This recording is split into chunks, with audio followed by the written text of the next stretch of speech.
Alani, Lenoir, Fruity, Cece, all names to describe a beloved 24-year-old from Douglasville. People who are seeing this, don't stop saying my daughter's name. Alani was last seen at a friend's place at the 1660 luxury apartments on Peachtree Street in Midtown Atlanta.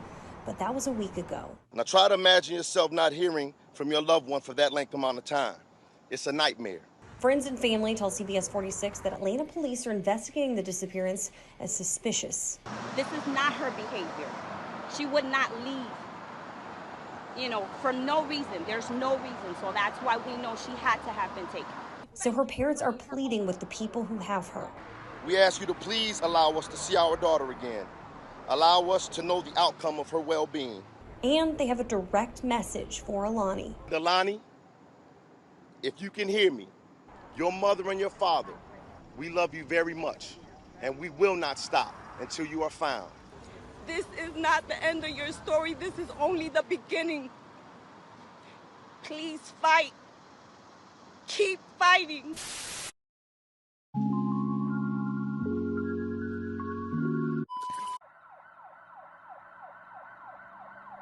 It has been 1 year since 24-year-old Allahnia Lenoir vanished from a Midtown Atlanta apartment complex. She is presumed dead, but authorities have never found her body. Atlanta police have arrested 2 other people in connection to her death. Another suspect is still on the run. Fox 5's Tyler Fingert spoke to her mom today. Tyler is in Midtown Atlanta at the complex where Lenoir was last seen. 1 year after her disappearance, Allahnia Lenoir's mom says she just wants answers. Atlanta police believe she's dead, and her mom says she won't rest until she's found. For Jeanette Jackson, the last year is something she wouldn't wish on anyone or any mother as she navigates life without her daughter. We love her and we miss her. And that there's nothing that we wouldn't do to change this circumstance. July marks a year since her 24-year-old daughter, Allahnia Lenoir, was last seen at a Midtown Atlanta apartment complex. Jackson says every day for the last 12 months has been painful. Every day is a challenge. So 1 year, 1 day, a month for a parent, it all runs together. Atlanta police say Stephen Obiate and Deontay Reynolds face a number of charges, including felony murder. Reynolds is locked up at the Fulton County Jail without bond, but Obiate is still on the run. Jackson hopes someone, somewhere, will help bring him in. It is very important to get him, in custody so that, one, he can tell me where my daughter is, and he could just accept accountability. Police have also charged a third suspect, Nicholas Hendrickson, with helping them dispose of Lenoir's body. Jackson says a large support system has helped her get through, as a Fox 5 camera captured outside the courthouse in February. A year in, she hopes for some closure and answers, but not only that, she's on a mission to protect others from being victims themselves. Community needs to get together and say we're not going to keep allowing this to happen. Atlanta police have arrested and charged a third man in connection with the death of Allahnia Lenoir. The 24-year-old woman disappeared last July. This as new details in a criminal indictment reveal more about how investigators believe she died. Fox 5's Joy Duke spoke with Lenoir's mother, and she has the story. Atlanta police confirmed that third suspect, Nicholas Hendrickson, was arrested and charged for his role in the alleged murder and cover-up. Arrest documents and an indictment obtained by Fox 5 reveal new information about how investigators believe Allahnia died.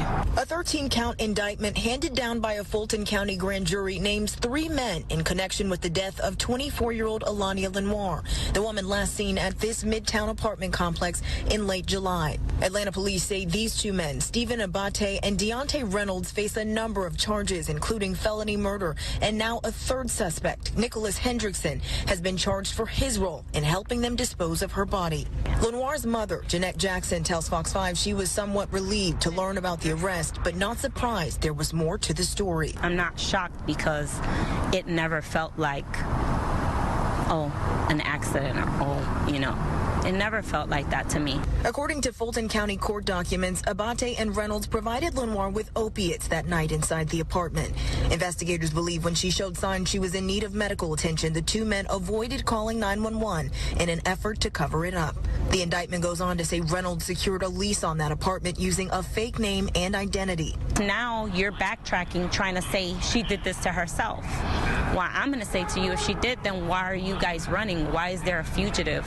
Why won't you tell the police where she is? The court documents say Hendrickson helped the two men move her body and lied to investigators when asked if he'd taken a trip to Alabama on July 31st, the day of the alleged crime. Hendrickson is not facing a murder charge. I want the same thing I wanted on July 31st. Where is she? And I deserve that. And you know what? Stephen's mother knows where Stephen is. Jackson says while Abate is still on the run, finding her daughter's body and getting justice for Allahnia continue to be their family's focus. Abate has been added to APD's most wanted list. If you have any information about where he might be, give detectives a call. 11 Alive's Kara Spelger spoke with Lenoir's mother after two of the suspects involved in her daughter's disappearance made an appearance in court. Parents shouldn't have to say goodbye to their kids. You know, kids are supposed to say goodbye to their parents. The last 7 months have been agonizing for Jeanette Jackson. I don't think anything's ever going to make me feel better. The last time she saw her daughter, Alani Lenoir, was in July when she went to an apartment with a friend. She was never heard from again. It was a Friday, you know, that she left. It was the Friday that I last physically saw her. 3 people have been charged in connection with Alani's disappearance. Deontay Reynolds and Stephen Obiote were initially charged in the summer of last year. A third suspect, Nicholas Hendrickson, was taken into custody in November. On Wednesday, Reynolds and Hendrickson made an appearance in Fulton County Court. Jeanette was there that day with more than a dozen family and friends. I've never been a person who asked for help. I pretty much have gone through all the struggles in my life by myself, for the most part. I don't know what I would have done without those people. More so because Alani's remains have not been found, and Jeanette says she still has hope that something will come up. Not having her is always going to be problematic with me, regardless of how I get her, you know, and what shape she's in. And while she waits, Jeanette says now she wants to honor her daughter and make sure other families don't suffer something similar. Outside the Fulton County Courthouse Wednesday, a show of support for Allahnia Lenoir. Everybody wants to be here, and it's important to us. Roughly 30 family and friends showed up at the courthouse. They were there for the arraignment and plea hearing for the suspects arrested in connection to Lenoir's death. We're coming in masses. We're coming every time. Every time is important. Every decision that's made is important to us. We all want to be a part of it. Lenoir was last seen in late July. Atlanta police say these two men, Stephen Obiote and Deontay Reynolds, face a number of charges, including felony murder. Court documents say the two provided opioids to Lenoir, and when she needed medical attention, they didn't get it for her. Police have charged a third suspect, Nicholas Hendrickson, with helping them dispose of her body. Lenoir still hasn't been found. There's a piece of me that's gone, that nobody can give it back. And unless they give her back, I'm always going to be incomplete. Lenoir's mom, Jeanette Jackson, was among those in the courtroom Wednesday as Hendrickson's attorney entered a not guilty plea and Reynolds' hearing was postponed. As for Obiote, he's still on the run. After the hearing, prosecutors told the friends and family that justice will be served. He's confident in the work that the investigators have made. He's confident in the evidence. For Jackson, with the court cases just beginning, she's glad to have a lot of support. It gives me strength to know that these are my daughter's friends and that they were truly her friends. With Obiote still out there, the family has offered a $15,000 reward for information that leads to an arrest. If you know anything, call Crime Stoppers.